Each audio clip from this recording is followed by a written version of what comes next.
नमस्कार दोस्तों, मेरे चैनल भक्ति भाव टीवी में आपका स्वागत है। तो दोस्तों, आज की इस वीडियो में मैं आपको बताने वाली हूँ कि अग्निकुंड से हुआ था द्रौपदी का जन्म। शिवजी के वरदान से मिले थे 5 पति। अग्निकुंड से हुआ था द्रौपदी का जन्म। महाभारत ग्रंथ के अनुसार एक बार राजा द्रुपद ने कौरवों और पांडवों के गुरु द्रोणाचार्य का अपमान कर दिया था।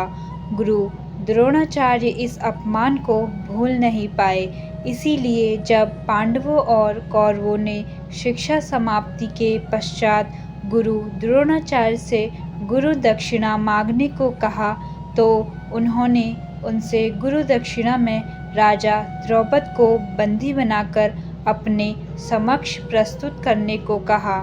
पहले कौरव राजा द्रौपद को बंदी बनाने गए, पर वो द्रौपद से हार गए। कौरवों के पराजित होने के बाद पांडव गए और उन्होंने द्रौपद को बंदी बनाकर द्रोणाचार्य के समक्ष प्रस्तुत किया। द्रोणाचार्य ने अपने अपमान का बदला लेते हुए द्रौपद का आधा राज्य स्वयं के पास रख लिया और शेष राज्य द्रौपद को देकर उसे रिहा कर दिया। गुरु द्रोण से पराजित होने के उपरांत महाराज द्रुपद अत्यंत लज्जित हुए और उन्हें किसी प्रकार से नीचा दिखाने का उपाय सोचने लगे। इसी चिंता में एक बार वे घूमते हुए कल्याणी नगरी के ब्राह्मणों की बस्ती में जा पहुँचे। वहाँ उनकी भेंट याज तथा उपयाज नामक महान कर्मकांडी ब्राह्मण भाइयों से हुई। राजा द्रुपद ने उनकी सेवा करके उन्हें प्रसन्न कर लिया एवं उनसे द्रोणाचार्य के मारने का उपाय पूछा। उनके पूछने पर बड़े भाई याज ने कहा, इसके लिए आप एक विशाल यज्ञ का आयोजन करके अग्निदेव को प्रसन्न कीजिए, जिससे कि वे आपको वे महान बलशाली पुत्र का वरदान दे देंगे। महाराज ने याज और उपयाज से उनके कहे अनुसार यज्ञ करवाया। उनके यज्ञ से प्रसन्न होकर अग्निदेव ने उन्हें एक ऐसा पुत्र दिया जो संपूर्ण आयुध एवं कवच कुंडल से युक्त था। उसके पश्चात उस यज्ञ कुंड से एक कन्या उत्पन्न हुई, जिसके नेत्र खुले हुए कमल के समान दीप्तमान थे। भौहें चंद्रमा के समान वक्र थी तथा उसका वर्ण श्यामल था। उसके उत्पन्न होते ही एक आकाशवाणी हुई कि इस बालिका का जन्म क्षत्रियों के संहार और कौरवों के विनाश के लिए हुआ है। बालक का नाम धृष्टद्युम्न एवं बालिका का नाम कृष्णा रखा गया, जो कि राजा द्रौपद की बेटी होने के कारण द्रौपदी कहलाई। शिवजी के वरदान के कारण मिले 5 पति।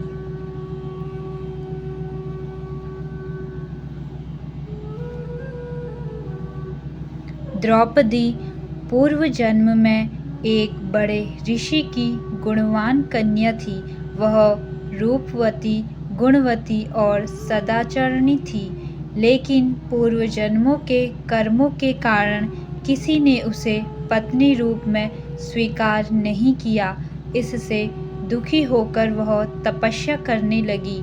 उसकी उग्र तपस्या के कारण भगवान शिव प्रसन्न हुए और उन्होंने द्रौपदी से कहा, तू मनचाहा वरदान मांग ले। इस पर द्रौपदी इतनी प्रसन्न हो गई कि उसने बार बार कहा, मैं सर्वगुण युक्त पति चाहती हूँ। भगवान शंकर ने कहा, तूने मनचाहा पति पाने के लिए मुझसे 5 बार प्रार्थना की है, इसलिए तुझे दूसरे जन्म में एक नहीं 5 पति मिलेंगे। तब द्रौपदी ने कहा, मैं तो आपकी कृपा से एक ही पति चाहती हूँ। इस पर शिवजी ने कहा, मेरा वरदान व्यर्थ नहीं जा सकता। इसीलिए तुझे 5 पति ही प्राप्त होंगे। द्रौपदी से पांचाली बनने की कहानी।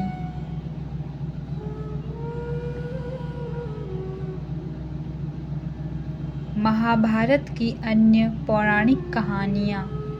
कुंती तथा पांडवों ने द्रौपदी के स्वयंवर के विषय में सुना तो वे लोग भी सम्मिलित होने के लिए धौम्य को अपना पुरोहित बनाकर पांचाल देश पहुँचे। कौरवों से छुपने के लिए उन्होंने ब्राह्मण वेश धारण कर रखा था तथा एक कुम्हार की कुटिया में रहने लगे। राजा द्रुपद द्रौपदी का विवाह अर्जुन के साथ कराना चाहते थे। लाक्षागृह की घटना सुनने के बाद भी उन्हें यह विश्वास नहीं होता था कि पांडवों का निधन हो गया है, अतः द्रौपदी के स्वयंवर के लिए उन्होंने यह शर्त रखी कि निरंतर घूमते हुए यंत्र के छिद्र में से जो भी वीर निश्चित धनुष की प्रत्यंचा पर चढ़ाकर दिए गए 5 बाणों में से छिद्र के ऊपर लगे लक्ष्य को भेद देगा, उसी के साथ द्रौपदी का विवाह कर दिया जाएगा। ब्रह्म गणेश में पांडव भी स्वयंवर स्थल पर पहुँचे। कौरव आदि अनेक राजा तथा राजकुमार तो धनुष की प्रत्यंचा के धक्के से भूमिशात हो गए।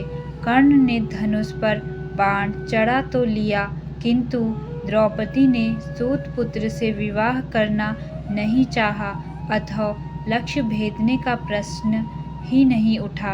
अर्जुन ने छद्मवेश में पहुंचकर लक्ष्य भेद दिया तथा द्रौपदी को प्राप्त कर लिया। कृष्ण उसे देखते ही पहचान गए। शेष उपस्थित व्यक्तियों में यह विवाद का विषय बन गया कि ब्राह्मण को कन्या क्यों दी गई है। अर्जुन तथा भीम के रणकौशल तथा कृष्ण की नीति से शांति स्थापित हुई तथा अर्जुन और भीम द्रौपदी को लेकर डेरे पर पहुँचे। उनके यह कहने पर कि वे लोग भिक्षा लाए हैं, उन्हें बिना देखे ही कुंती ने कुटिया के अंदर से कहा कि सभी मिलकर उसे ग्रहण करो। पुत्र वधू को देखकर अपने वचनों को सत्य रखने के लिए कुंती ने 5 पांडवों को द्रौपदी से विवाह करने के लिए कहा। द्रौपदी का भाई धृष्टद्युम्न उन लोगों के पीछे पीछे छुपकर आया था।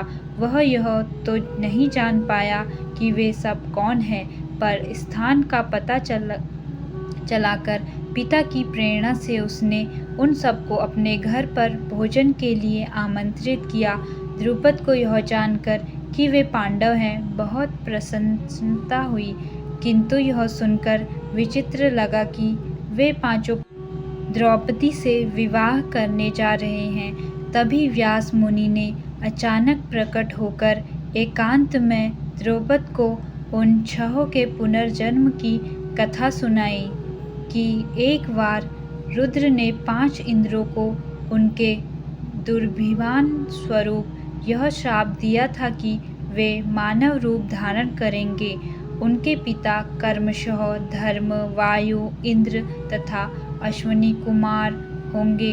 भूलोक पर उनका विवाह स्वर्गलोक की लक्ष्मी के मानवी रूप से होगा। वह मानवी द्रौपदी है तथा वे 5 इंद्र पांडव हैं। व्यास मुनि की व्यवस्था देने पर द्रौपदी का विवाह क्रमशः 5 पांडवों से कर दिया गया। इस तरह से 5 पांडवों से विवाह करके द्रौपदी पांचाली कहलाई।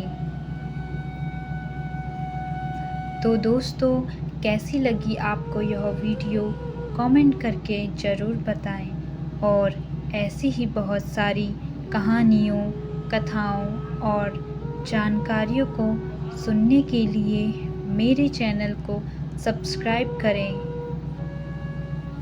धन्यवाद।